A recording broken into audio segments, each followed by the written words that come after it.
One of Fat Ass 45's more remarkable qualities is his ability to convince people to give him credit for things that he has nothing to do with. He has, for example, convinced many Americans that he is an effective businessman, despite his massive inherited wealth and legacy of failure. An effective dealmaker who makes very successful deals, and an economic populist whose main legislative accomplishment, whose only accomplishment to date is a tax cut for the rich than any passed by the Bush family that he savaged in the 2016 primary. Fat Ass 45 is reeling from negative coverage surrounding the Atlantic story about his disparaging American service members, calling them suckers and losers, and fell back on yet another unearned element of his reputation that he claimed to be a non-interventionist. He claims that, oh, the military's not in love with me, but the soldiers are. No, they're not. They hate your feckin' fat ass.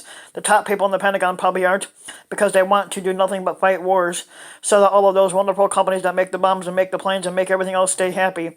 Fat Ass 45 said at a news conference on Monday.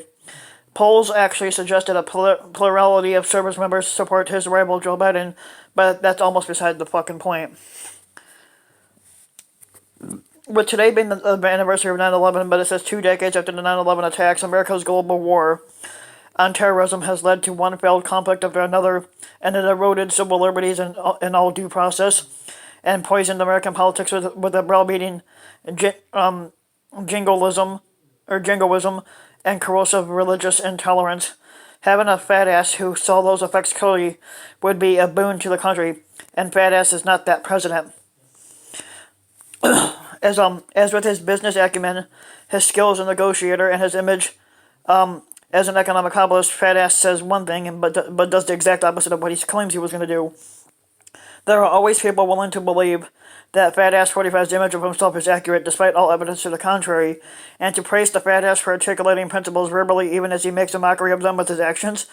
To uncritically accept Fat Ass's self-serving attacks on the military contractors is to attribute him to his qualities he does not possess and a record he has not earned.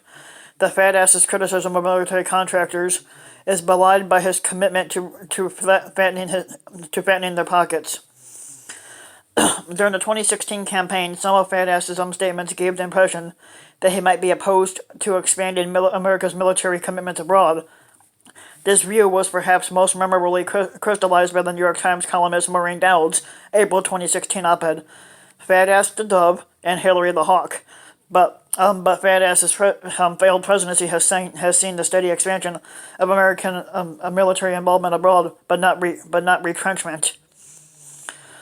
That record underscores the hypocrisy of the charges he lobbed at the Pentagon. In a country with a normal military budget, new wars might be necessary to fatten the pockets of defense contractors, but in America, a perpetual global war against terrorism will do. The forever wars ensures a rising defense budget, no matter how peripherally related its lines are to actual conflict. Fat Ass 45's administration has overseen a rise in military spending every year he has been in office, with fiscal year 2019 matching the Obama administration's highest year. The leadership at the Fat Ass Department of Defense, which includes Mark Esper, the current Defense Secretary, is replete with former executives of companies such as Raytheon, Boeing, and Lockheed Martin.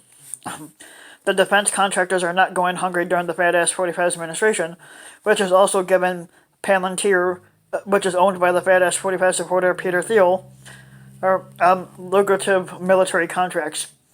The Fat Ass 45 famously dismissed restrictions on arms sales to Saudi Arabia, the United Arab Emirates, and Bahrain over human rights concerns, hardly the actions of someone trying to end war by starving the evil defense contractors. Contrary to the Fat Ass's assertion, the companies that make the bombs and make the planes have had little to complain about during his administration. Nor has the Fat Ass 45's administration allowed those bombs and planes to go unused. According to the New America Foundation, Fat Ass 45 has stuffed up airstrikes in Somalia and Yemen while reducing them in Libya and Pakistan. He also removed the Obama-era restrictions and transparency mandates on drone warfare, which makes assessing the human cost of such methods difficult. In Afghanistan, according to the Washington Post, Fat-Ass 45 has increased the number of airstrikes while reducing the Pentagon's efforts to investigate strikes that result in civilian casualties. He's even expanded the use of landmines for no discernible reason. After an initial surge in which he doubled the number of service members in the country, and the troop levels in Afghanistan are only now trending down to what they were when Fat-Ass took office. The Fat-Ass 45 famously scrapped the Obama-era Iran nuclear deal and assassinated the Iranian general Qasem Soleimani in a drone strike. Since then, the administration has told the government of Iraq that it will not honor any request for American forces to leave the country. As the New York Times reported in late 2019, despite his vows to conclude endless wars, Fat-Ass 45 hasn't ended any of it. As the Times put it, more troops have been deployed to the Middle East in recent months than have come home, and Fat-Ass 45 is not so much ending the wars as he is moving troops from one conflict to another. Whether you think this record should be a source of pride or shame, it is not in any sense non-interventionist or dovish. Similarly, the Fat-Ass's attacks and the excess of the deep state have failed to produce more robust civil liberties protections. Despite his insistence that the deep state participated in the Obama-Biden coup against his administration, Fat-Ass 45 has not meaningfully curtailed federal law enforcement or surveillance powers expanded in the name of fighting terrorism. Last year, Fat-Ass 45 signed on to a bipartisan reauthorization of the Patriot Act without major changes. Last November, the Fat-Ass 45 administration invoked the Patriot Act, which is authorities to detain a person indefinitely on American soil for the first time, an act from which it later retreated in fear that the courts might not uphold it. The Fat-Ass has repeatedly threatened and deployed federal power to suppress anti-police brutality protest. His administration has urged the suppression of intelligence showing the attempted foreign interference in American elections on his behalf, while ordering the manufacture of intelligence meant to justify an authoritarian crackdown on his domestic political critics. All of that said, even with the examples of the Trumpian Fat-Ass 45ian cruelty, the Fat-Ass has compelled. Sometimes my feet just hurt and I gotta stand up and now back down. The Fat-Ass has compiled thus a record of radical departure of the departure from his predecessors on these particular matters than one of continuity. Barack Obama was elected as a skeptic of the war on terror.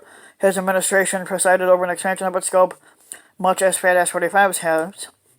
A Hillary Clinton administration likely would have as well. Perhaps it's some difference. Maybe a Clinton administration would not have rescinded Obama's drone restrictions, and public pressure might have resulted in a reduction in drone warfare. But the two most consistent qualities of the post 9/11 security state are that it grows and that its growth is bipartisan.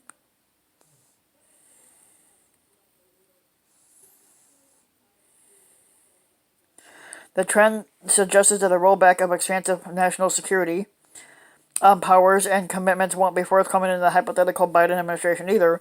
On Thursday, Biden told the military newspaper Stars and Stripes that these forever wars have to end. I support drawing